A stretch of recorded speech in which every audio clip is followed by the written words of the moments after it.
আরে স্যারও যাচ্ছেটা কোথায়? আরে কোথায় আর যাবে পঙ্কজ, বন্ধুদের সাথেই দেখা করতে যাচ্ছে, আবার কি?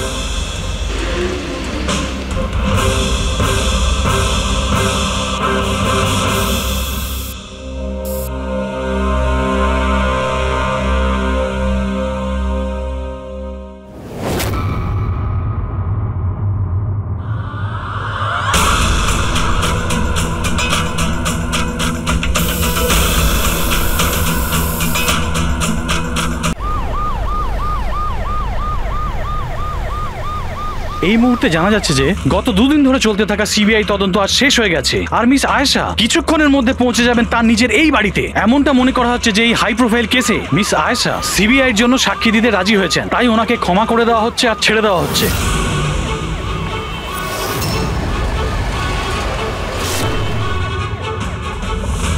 ম্যাম, এটা কি সত্যি যে আপনি সিবিআই এর জন্য সাক্ষী দিতে রাজি হয়েছেন? ম্যাম, পুলিশ আপনাকে নিজের থেকে সিকিউরিটি দিচ্ছে নাকি সিবিআই? ম্যাম, এটা কি সত্যি যে আপনার কাছে উপযুক্ত প্রমাণ আছে? ম্যাম, এটাই সত্যি আপনি কোর্টে সাক্ষী দিতে চলেছেন? ম্যাম, সত্যি ইনি হলেন মিস আয়েশা, যিনি এত কড়া নিরাপত্তার মধ্যে নিজের বাড়ির ভিতরে ঢুকে গেলেন কোনো প্রশ্নের উত্তর না দিয়ে।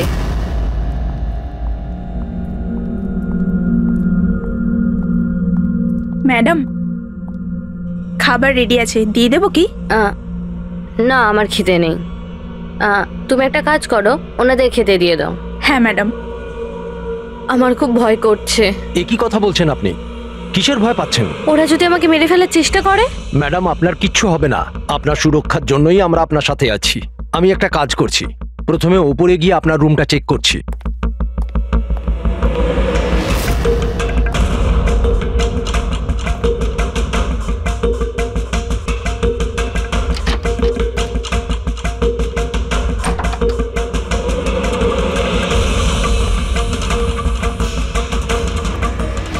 আপনার রুমটা চেক করেছি, সবকিছু ঠিক আছে, আর আপনি গিয়ে রেস্ট নিতে পারেন। দেখুন, আপনার কিচ্ছু হবে না। আর তাছাড়াও শুধুমাত্র একটা রাতের ব্যাপার, সকালে কোর্টে রায় বেরিয়ে যাবে আর ওরা গরাদের পিছনে চলে যাবে। You just relax.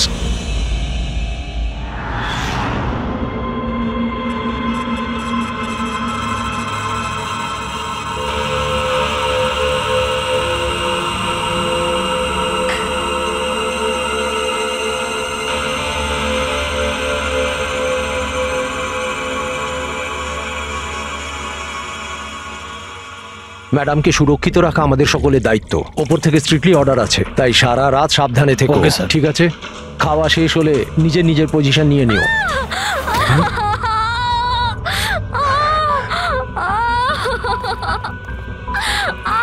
Madam, madam, madam, madam, দরজা খুলুন। ম্যাডাম, দরজা খুলুন। দরজাটা খুলুন ম্যাডাম।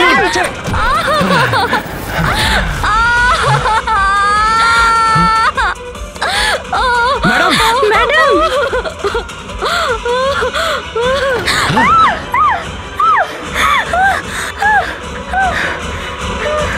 ও শিট।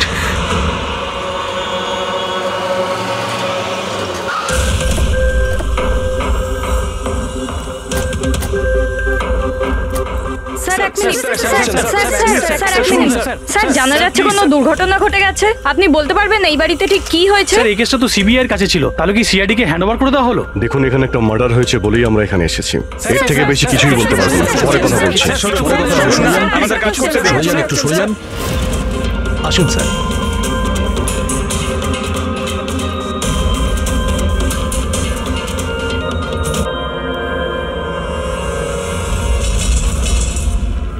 ওর মুখটা আর হাতটা তো একদম পুড়ে গেছে।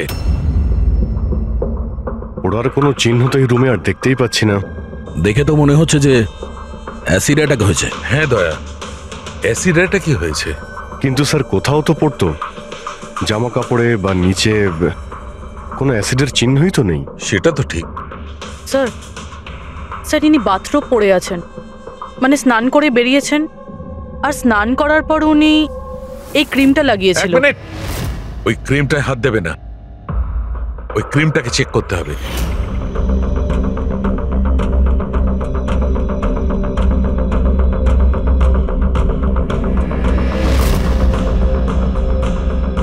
আরে, এ তো কিছুই হলো না। হবে পঙ্কজ, ওয়েট।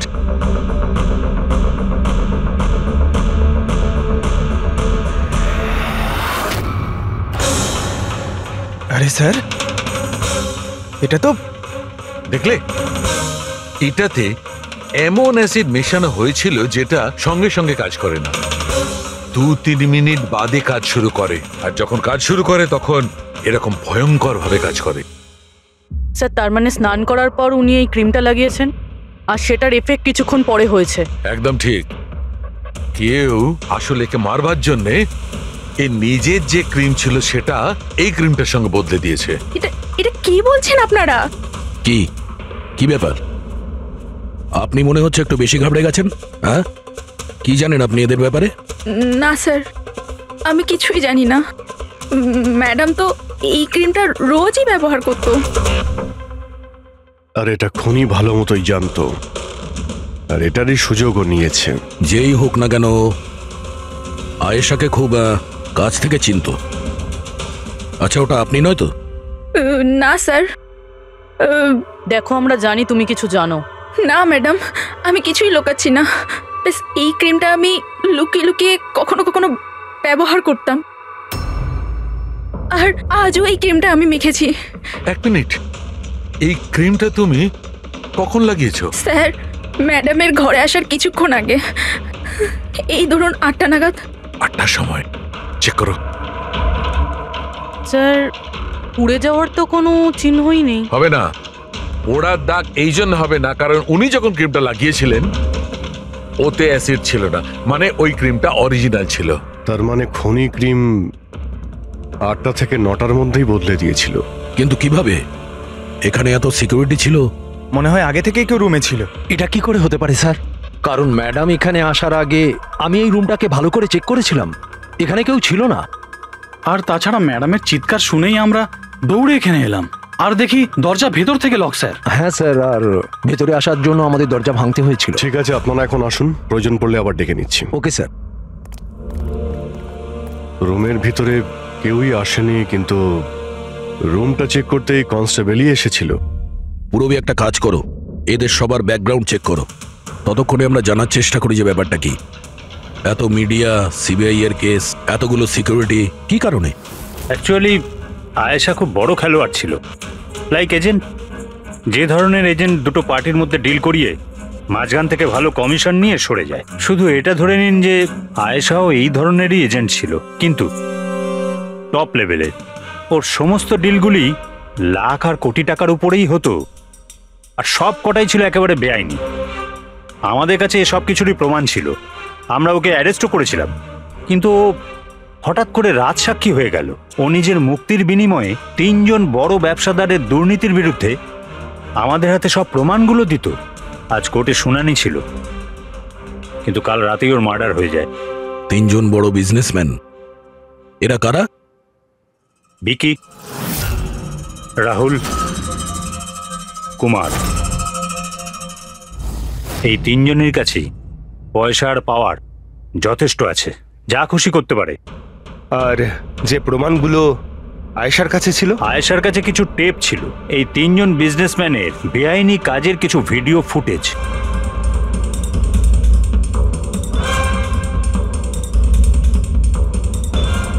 তার মধ্যে কুমারের একটা ক্লিপ আমাদের কাছে আছে, এই দেখো দয়া।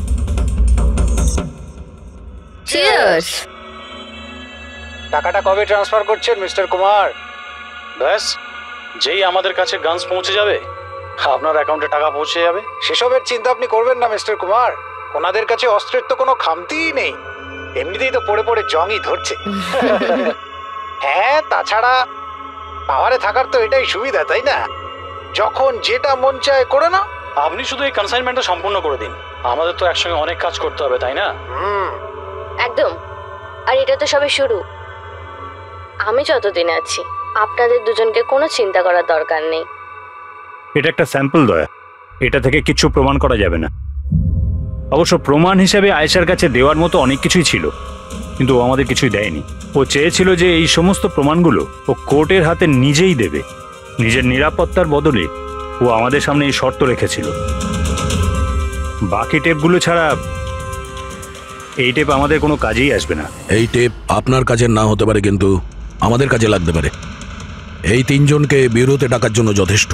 যে লেভেল পর্যন্ত এরা পৌঁছেছে, এদের পক্ষে আয়েশার মার্ডার প্ল্যান করা খুব একটা বড় ব্যাপার নয়। ভিকি, কালকে কোথায় ছিলে? কাল একটা পার্টিতে ছিলাম। এগুলো ওই লোকগুলোর স্টেটমেন্ট আর সিগনেচার, যারা কাল রাত 9টা থেকে 3টে অবধি আমার ক্লায়েন্টের সাথে ছিল। টাইম তো আমরা জিজ্ঞাসা করিনি। দেখুন, আয়েশার মাথা খারাপ ছিল। ও এমনই মন গড়া গল্পগুলো শোনাতো যাতে ও শাস্তি থেকে বেঁচে যায়। That's it. আয়েশা আপনাকে ঠকিয়েছে, আপনার বিরুদ্ধে সিবিআই এর কাছে প্রমাণ দিয়েছে। রাগ হওয়াটা তো স্বাভাবিক। হ্যাঁ, ভেবেছিলেন খুন করে দেওয়া যাক ওকে? রাগ নয় স্যার, বরং আফসোস হলো ওর ওপর। কারণ ও চাইলেও কিছু করে উঠতে পারতো না স্যার, কারণ ওর করার মতো কিছুই ছিল না। এটা আমার ক্লায়েন্ট রাহুলের অ্যালিবাই। কাল রাত্রে ইনি কিন্তু নিজের বিজনেস পার্টনারদের সাথেই ছিলেন। এর মধ্যে সমস্ত ডিটেলস আছে।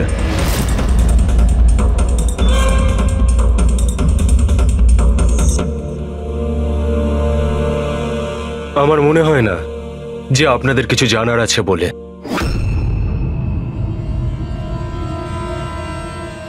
আপনারা যেতে পারেন। ধন্যবাদ। মার্ডারের সময় আমার ক্লায়েন্ট ফ্যামিলি ফাংশনে বিজি ছিলেন, আর এই হচ্ছে তার প্রমাণ। মিস আয়েশার কাছে আপনার বিরুদ্ধে প্রমাণ ছিল মিস্টার কুমার। আর এমন প্রমাণ যা আপনাকে বরবাদ করে দেওয়ার জন্য যথেষ্ট। আয়েশা খুবই চালাক মেয়ে। ভালো হয়েছে মারা গেছে, নাহলে আমি ওকে মেরে ফেলতাম। মারতেন না মেরে ফেলেছেন? না স্যার, আমি ওকে মারিনি, কিন্তু ওই মানুষটাকে আমি নিশ্চয়ই থ্যাঙ্কস বলবো যে আমার মনের ইচ্ছেটাকে পূরণ করেছে। আপনি যেতে পারেন, তবে খুব তাড়াতাড়ি দেখা হবে। Thank you.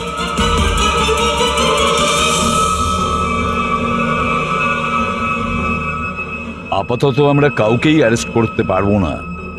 এখানে সবারই কোনো না কোনো কারণ আছে। স্যার, হ্যাঁ স্যার, স্যার একটা কথা জানা গেছে।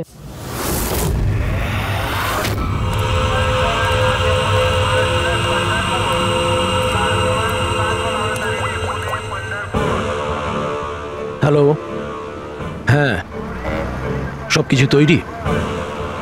একটা কথা মনে রেখো, কোনো ভুলভ্রান্তি যেন না হয়। এই তো দাদা, চলে আসুন, বাস ছাড়বে, বাস ছাড়বে।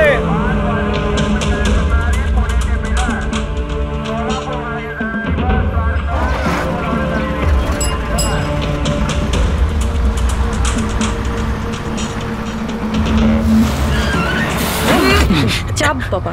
আরে দাদা, কি হলো? বাস দাঁড়ালো কেন? আরে বাসের সামনে কেউ গাড়ি দাঁড় করিয়ে দিয়েছে দাদা, মাঝ রাস্তায়।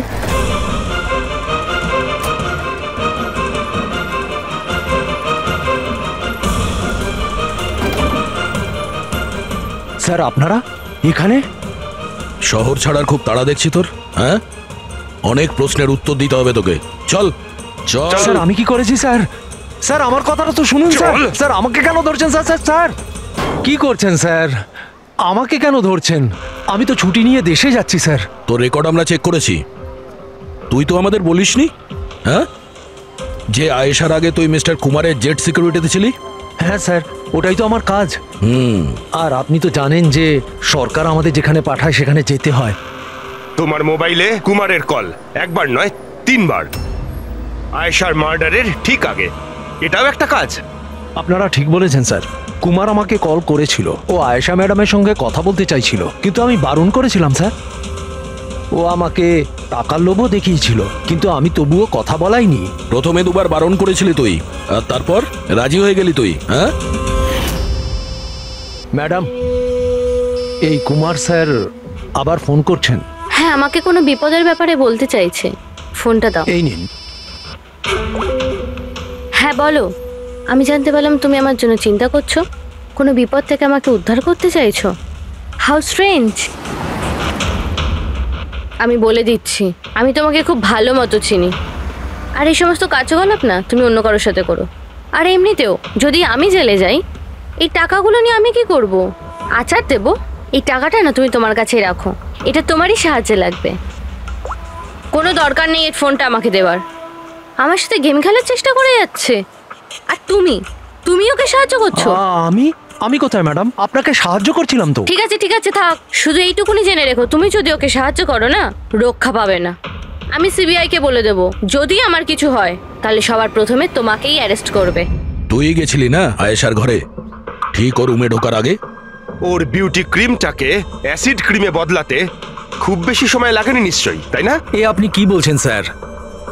আমার কথা বিশ্বাস করুন, আমি সত্যি বলছি। যদি তুই সত্যি কথাও বলিস না, তাহলেও এই কেস যতক্ষণ না সলভ হচ্ছে তুই আমাদের হেফাজতে থাকবি, বুঝলি? এখন চল, নিয়ে চল ওকে, চল চল। আরে স্যার স্যার স্যার আমি কিছু করিনি স্যার, ছেড়ে দিন স্যার, প্লিজ স্যার। হ্যাঁ পুরবি, বলো। স্যার, ওই ফুটেজটা যেটা ও সিবিআই কে পাঠিয়েছে, সেটা ওই ঘর থেকেই শুট করা হয়েছে যেখানে ওর খুন হয়েছিল। তার মানে আয়েশার বেডরুমে? হ্যাঁ স্যার, ওরই বেডরুমে। আসলে এই ফুটেজটা 1 বছর আগের, ফার্নিচার বদলানো হয়েছিল তাই বোঝা যাচ্ছিল না। Are you sure? স্যার 100% এটা সেই ঘরটাই। হ্যাঁ, একটা ভাইটাল ইনফরমেশন দিলে Purabi, thank you so much. Purabi বলল যে আয়েশা মিনিস্টার আর মিস্টার কুমারের স্টিংটা ওই রুমেই করেছে। আর যদি এটাই হয়, ক্যামেরা ওই ঘরেই কোথাও লুকানো আছে, তার মানে ক্যামেরা এখনো ওখানেই আছে।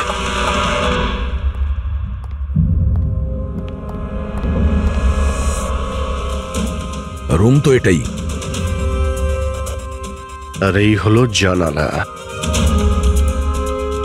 ফুটেজে জানালা রয়েছে, তার মানে এই ফুটেজটা এই দিক থেকেই তোলা হয়েছে। স্যার, ফুটেজ অনুযায়ী তো ক্যামেরা এখানে থাকা উচিত। না ভাই, এতটা হাইটে না, ক্যামেরা আই লেভেলে ছিল, আর সেই হিসেব অনুযায়ী এইখানেই কোথাও হওয়া উচিত। আচ্ছা, ওই আয়নার ভিতরে নেই তো? আরে ওই যে আয়নাগুলো থাকে না, যার একদিকে দেখা যায় আর একদিকে দেখা যায় না। ভাই তাহলে তো জানতেই পারা যাবে। কি করে স্যার?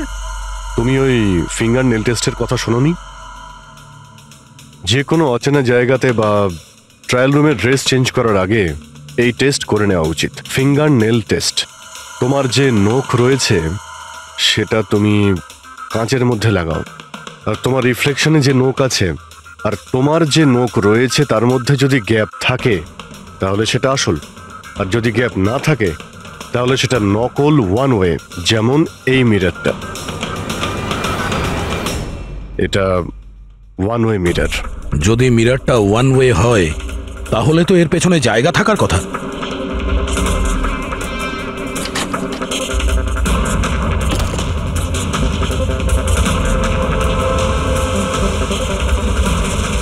অভিজিৎ,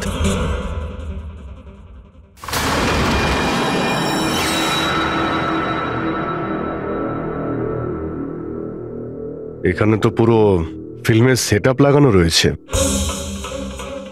এসডি কার্ড তো নেই স্যার। হ্যাঁ,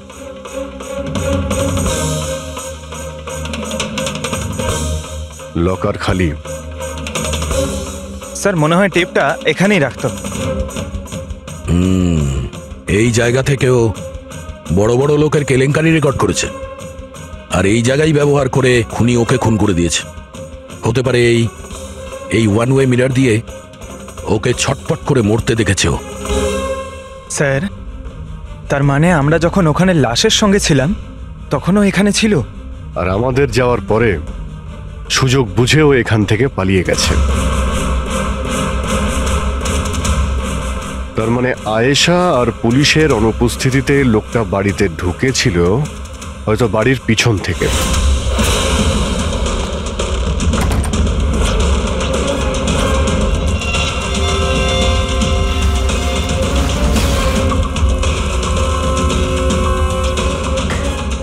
ও আয়েশার বিউটি ক্রিমটাকে সরিয়ে বিষাক্ত ক্রিমটা রেখে দেয়, আর তারপর ভিতরে ঢুকে বসে থাকে। তার মানে ও চোখের সামনে আয়েশা ওই ক্রিমটা লাগিয়েছে, আর একটু বাদে ছটফট করতে করতে মরে গেছে। তারপর পুলিশ আর রাখি এখানে আসে, তখনও ভেতরে ছিল। তারপর আমরা এখানে এসেছি, তখনও ভেতরে ছিল। তারপর রাত্রে সুযোগ পেতেই ও টেপগুলো নিয়ে এখান থেকে পালিয়ে গেছে, মনে হচ্ছে ওই রাস্তা দিয়েই। কিন্তু স্যার, মেইন গেটে তো পুলিশ দাঁড়িয়ে ছিল। ও মনে হয় পেছন থেকেই পালিয়েছে। এমন তো কিছু নয় স্যার, কিন্তু হ্যাঁ স্যার, প্রায় ধরুন মাঝরাতের দিকে গাড়ির চাকার এরকমই একটা আওয়াজ শুনতে পেয়েছিলাম।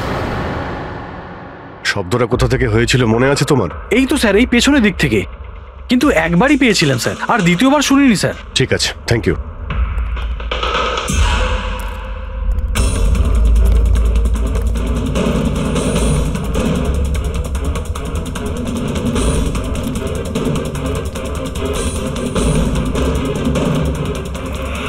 স্যার,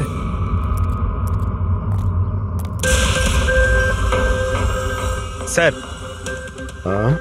টায়ারের ঘষার চিহ্ন তো রয়েছে এখানে, দেখতে পাচ্ছ এখানে এই তেল আর জল পড়ে আছে। মনে হচ্ছে এসি চালিয়ে গাড়ি এখানে অনেকক্ষণ দাঁড়িয়েছিল, আর তারপর গাড়ি এখান থেকে বেরিয়ে গেছে। ওই কনস্টেবল এই গাড়িরই টায়ারের আওয়াজ শুনেছিল। যদি গাড়িটা এখানে অপেক্ষা করেই থাকে তাহলে হঠাৎ এমন কি হলো যে তাড়াহুড়ো করে চলে গেল? স্যার মনে হয় কেউ দেখে ফেলেছিল, ওই জন্য ভয়তে পালিয়ে গেছো। পয়েন্ট আছে। এখানে আশপাশটা জিজ্ঞাসা করে দেখি।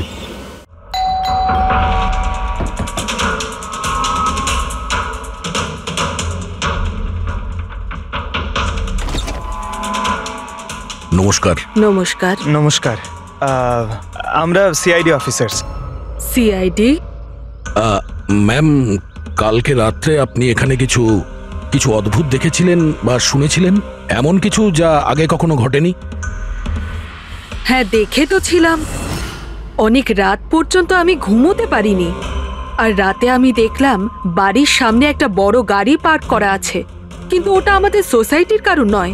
অনেক রাত পর্যন্ত গাড়িটা কিন্তু ওখানেই ছিল।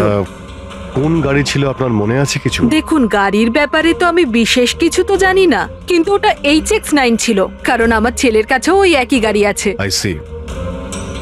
আরো একটা কথা, যতক্ষণ ওই গাড়িটা ওখানে দাঁড়িয়ে ছিল না, গাড়ির ইঞ্জিনটা চালুই ছিল আর ভিতরে একজন বসেও ছিল। আমি এটা দেখছিলাম আর তখনই ওখানে কাউকে একটা আসতে দেখলাম আমাদের আয়েশার বাড়ির দিক থেকে। ওর হাতে কিন্তু একটা ব্যাগও ছিল। আরে এই যে, কে ওখানে? গাড়িটা তো চলে গেল, কিন্তু এটা বুঝতে পারলাম না যে ওরা কারা ছিল, কেন এসেছিল, আর ওরা আয়েশার বাড়িতেই বা কি করছিল। Thank you ma'am, thank you very much. Thank you. Sir, তার মানে খুনির সঙ্গে আর একটা লোক ছিল যে গাড়িতে বসে অপেক্ষা করছিল। লাখ টাকার গাড়ি ছিল। কি মনে হচ্ছে কে হতে পারে? সন্দেহের তালিকা এখন ওই তিনজনই রয়েছে। আরটিও থেকে খোঁজ নিয়ে দেখি এই গাড়িটা এই তিনজনের মধ্যে কার কাছে রয়েছে। স্যার, এই ধরনের দামি গাড়ি তিনজনের কাছে আছে। কি?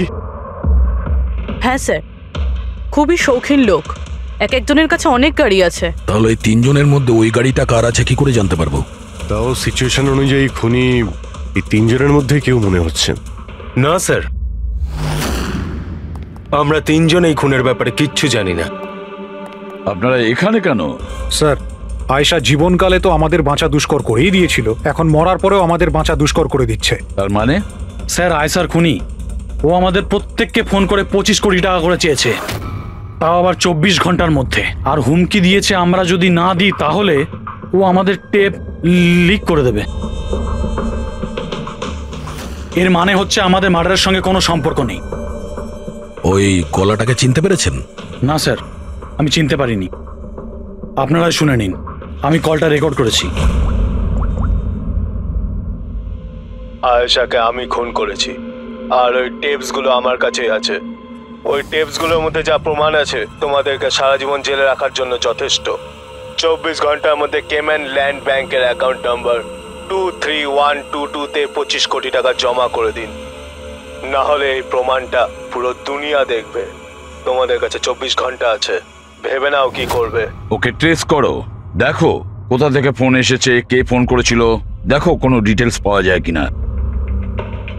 ওই যে ও অ্যাকাউন্ট নাম্বার দিয়েছে, ওটা দিয়ে হয়তো জানা যেতে পারে। না, ইন্টারন্যাশনাল ব্যাংক স্যার, কোনো ডিটেল দেবে না ওরা। হ্যাঁ, কথাটা ঠিকই। স্যার, হ্যাঁ, ইন্টারন্যাশনাল কল ট্রেস করতে পারছি না। তার মানে কিছুই হবে না? ওই বদমাশকে 25 কোটি টাকা দিতেই হবে? না, কেন দেবেন 25 কোটি টাকা ওই বদমাশ লোকটাকে? হ্যাঁ, আর কেন দেবেন যেখানে আপনারা কিছু করেননি? না কোনো ঘুষ দিয়েছেন আপনারা, না কোনো বেআইনি কাজ করেছেন। তাহলে আপনাদের বিরুদ্ধে ওই টেপে তো কিছুই থাকবে না। হ্যাঁ, যদি আপনারা কিছু করে থাকেন তাহলে। আরে এটা কি বলছেন স্যার? আমরা কিচ্ছু করিনি, আমরা ইনোসেন্ট, আমরা নির্দোষ। আপনি তো অযথাই আমাদের ওপর। আশ্চর্য তো। এনিওয়ে, থ্যাংক ইউ, আমরা নিজেরা সামলে নেব। চলো।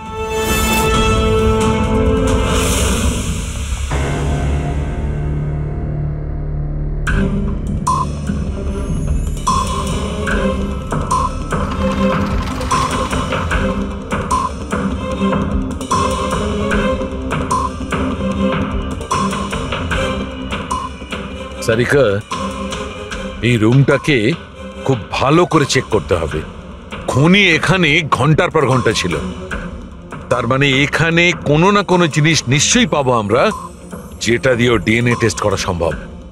ওর চুল, ওর নখ, যা কিছু।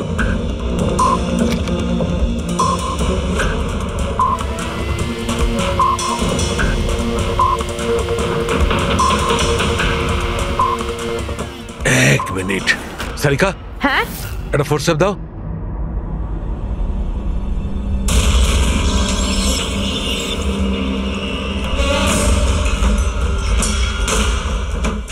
মাই গড, সারিকা এই দেখো। Contact lenses? Yes, contact lens. কিন্তু কিন্তু আয়েশার চোখ তো একদম ঠিক ছিল। আমি নিজেও রিপোর্টস চেক করেছি, না ও চশমা পরতো আর না কন্ট্যাক্ট লেন্স। তবে এই কন্ট্যাক্ট লেন্সটা কার হতে পারে? খুনির? না না, খুনির হতে পারে না। একটা চোখের কন্ট্যাক্ট লেন্স খুলে যাবে আর কেউ জানতে পারবে না, এটা ইম্পসিবল। দেখান তো একটু।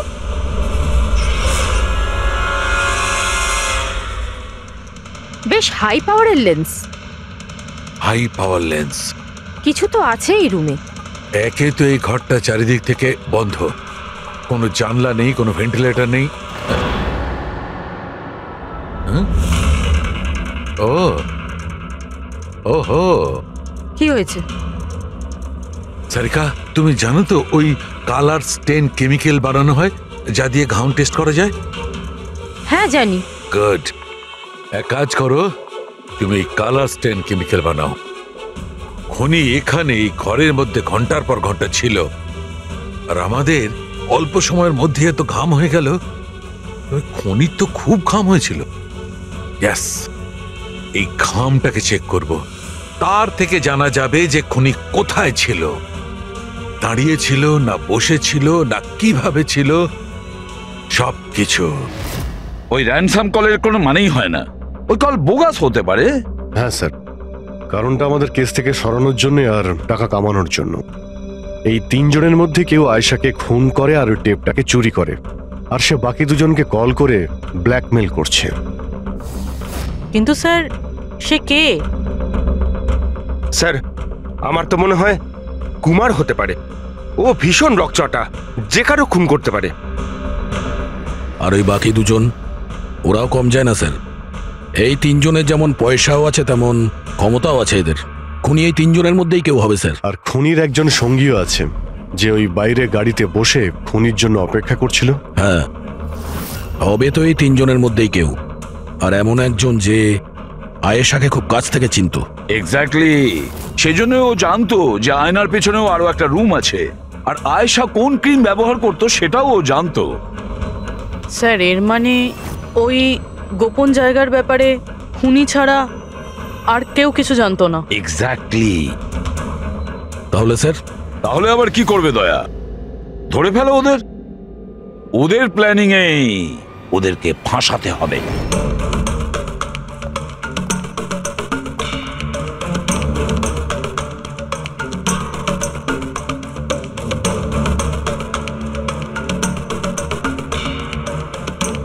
আমাদেরকে এখানে কেন ডাকলো? কোনো আইডিয়া? হয়তো জিজ্ঞেস করার জন্য ডেকেছে, খুনিকে টাকা দিয়েছে কি দিইনি। তাহলে তোমরা দুজন কি টাকা দেবে? তোমাদের কি মনে হয় টাকা দেওয়া ছাড়া আর কোনো উপায় আছে? তা তুমি কি করতে চলেছো ভিকি? দেবে টাকা? দেখো, টেপের ব্যাপারে তো কিছু বলতে পারছি না, আর তাছাড়া আমি কোনো বেআইনি কাজ করিনি, এই জন্য টাকা দেওয়ার তো কোনো প্রশ্নই আসে না। সরি, আমি টাকা দিচ্ছি না। ও কাম অন ম্যান, এত ঢং করার কি আছে? কিছু করে থাকলে বলো না, শুধু আমরা তিনজনই আছি এখানে। দেখো রাহুল, যদি কথা... এক সেকেন্ড নাও, সিআইডি মেসেজ করেছে। আরে কোথায় আছে ওরা? কি লিখেছে বল। কোথায় আটকে গেছে, আসতে পারবে না, ফিরে যেতে বলেছে। হোয়াট ননসেন্স ভাই, আমরা কখন থেকে এখানে বসে আছি, শুধু শুধু সময় নষ্ট করে দিল। এবার কি করবে? যাওয়া যাক, আর কি, চলো কাম অন।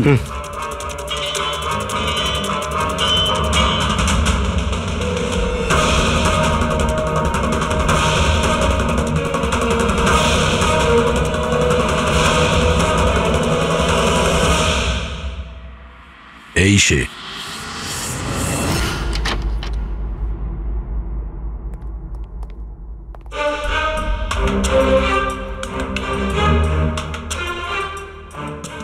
স্যার, ভিকি? তার মানে ও জানতো যে আয়নাটার পিছনে ক্যামেরা আছে? হ্যাঁ, বাকি দুজনের হয় এরা কিছু জানে না, না হলে আমাদের সামনে অ্যাক্টিং করছে। স্যার, আমার তো এই বিকিকেই সন্দেহ হচ্ছে। এবার কি করব? নজর রাখা যাক এর ওপর, কোনো না কোনো ভুল নিশ্চয়ই করবে। হ্যাঁ সারিকা, কালাস্টেন কেমিক্যাল রেডি। ঠিক আছে, চলো।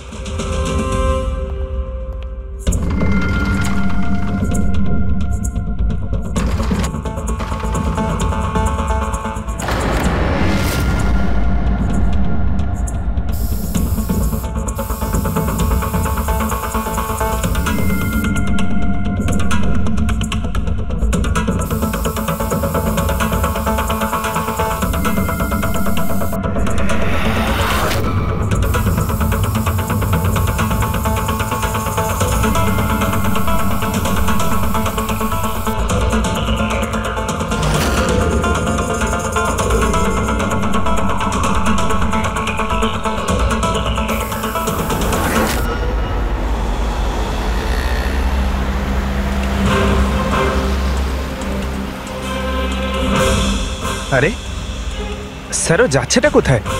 আরে কোথায় আর যাবে পঙ্কজ, বন্ধুদের সাথেই দেখা করতে যাচ্ছে, আবার কি?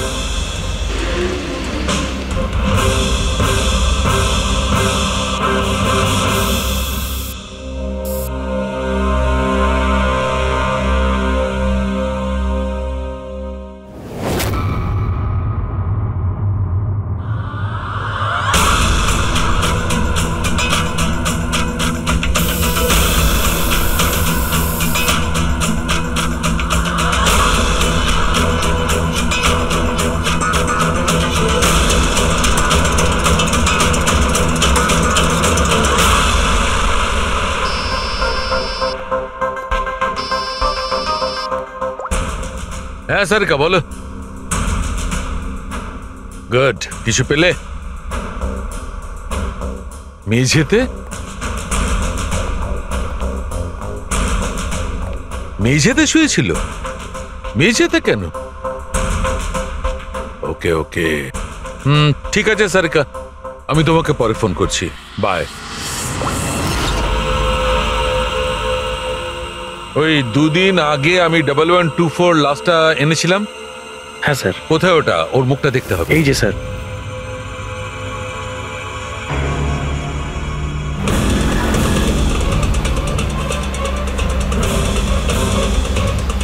এই জানতে পারেনি তো যে আমরা ওকে ফলো করছি?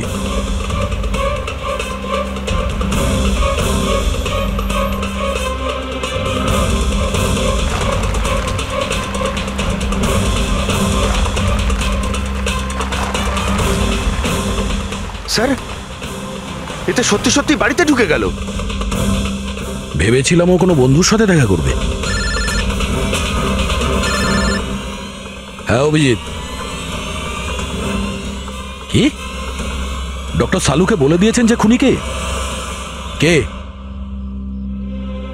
ও হ্যাঁ, আমরা এই ভিকিকে ফলো করতে করতে ওর বাড়ির কাছে পৌঁছে গেছি। ঠিক আছে, আমরা ওয়েট করছি। অভিজিৎ আসছে।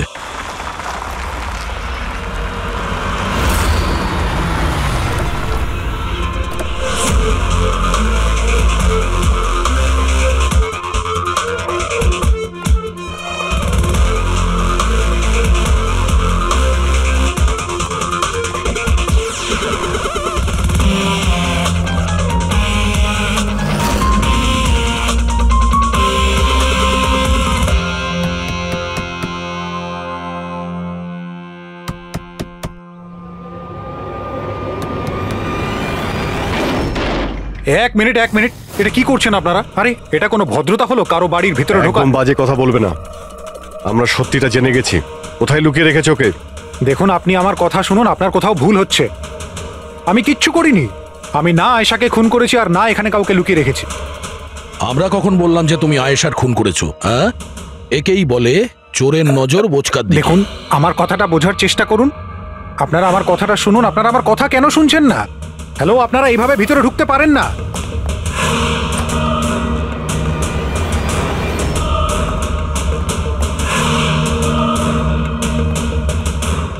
এখানে তো কেউ নেই। আমি বলছি আপনাদেরকে এখানে কেউ নেই, প্লিজ। আরে বন্ধ করুন এগুলো। এইভাবে ভিতরে আপনারা ঢুকতে পারেন না। Hello, excuse me, hello. আরে ওপরে কিচ্ছু নেই স্যার। আরে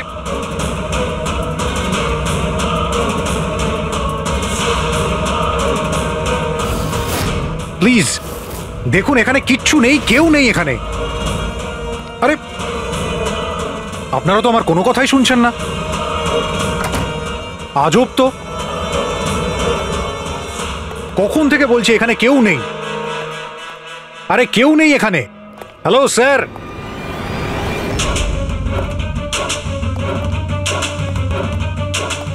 দেখুন আমার কথাটা শুনুন প্লিজ। শুনুন, দেখুন দেখুন, আমি আপনাকে বলছি আমি আয়েশাকে খুন করিনি। প্লিজ আমার কথাটা বোঝার চেষ্টা করুন। আমি সত্যি বলছি। আমরা জানি যে তুমি আয়েশাকে খুন করনি। তাহলে আপনারা এখানে কি খুঁজছেন? 1 মিনিট, সব জানতে পারবে।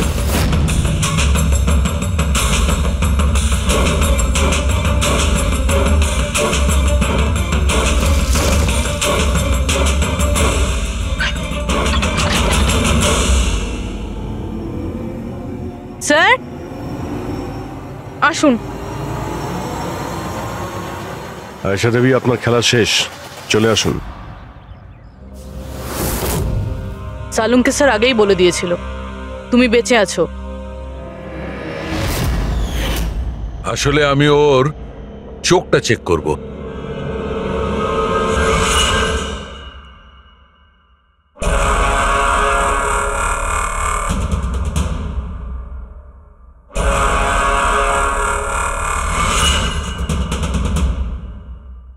আমি যেটা ভেবেছিলাম সেটাই ঠিক। তুমি আসলে আয়েশা হতেই পারো না। তুমি তো সে যাকে ঘরের মধ্যে বেঁধে রাখা হয়েছিল। অন্য কোনো মেয়েকে আয়েশা বানিয়ে নির্মমভাবে ওকে হত্যা করেছো। কে ছিল ওই মেয়েটা? কি শত্রুতা কি ছিল ওর সঙ্গে? ওর সাথে কোনো শত্রুতা ছিল না। আমি শুধু আমার জীবনটাকে বাঁচাতে চেয়েছিলাম। আমি খুব ভালো করে জানতাম যে সিবিআইকে সাক্ষী দেবার পরেও আমি সুরক্ষিত থাকবো না। এই তিনজনেই কিন্তু খুব ডেঞ্জারাস। ওরা আমাকে ঠিক খুঁজে বের করে নিত, আর আমি ভয় পেয়ে বেঁচে থাকতে পারতাম না। তাই আমার সামনে একটাই রাস্তা ছিল, নিজের মরে যাওয়ার মিথ্যে অভিনয় করে সারাটা জীবনের মতো উধাও হয়ে যাওয়া। এই পরিকল্পনাটা আমরা দুজনে মিলে বানিয়েছিলাম। ওই মেয়েটা একটা স্ট্রাগলিং অ্যাক্ট্রেস ছিল। ওকে আমরা ইন্টারনেটের কোনো অনলাইন কাস্টিং এজেন্সি থেকে খুঁজে বার করেছি। রিয়া নাম ছিল ওর। ওকে এই জন্যই সিলেক্ট করেছিলাম কারণ ওর হাইট, ওয়েট সব কিছুই আয়েশার মতো ছিল। আমরা ওকে মিথ্যে মিটিংয়ের অজুহাতে বাড়িতে ডাকি, আর ওকে অজ্ঞান করে দিই, আর ওকে বেঁধে ওই গুপ্ত রুমে রেখে দিই।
প্ল্যান তো কার্যকরী হয়েছিল, তাহলে ফোন করে টাকা চাওয়ার নাটক কেন করলে? আমরা ভাবলাম যে আপনাদের এই তিনজনের থেকে মনোযোগ সরে যাবে, আর আমরা টাকাও পেয়ে যাব নতুন জীবন শুরু করার জন্য।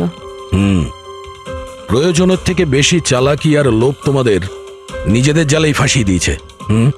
চিন্তা করো না, তোমাদের জীবন নতুন করে শুরু হবে, কিন্তু সেটা জেলে।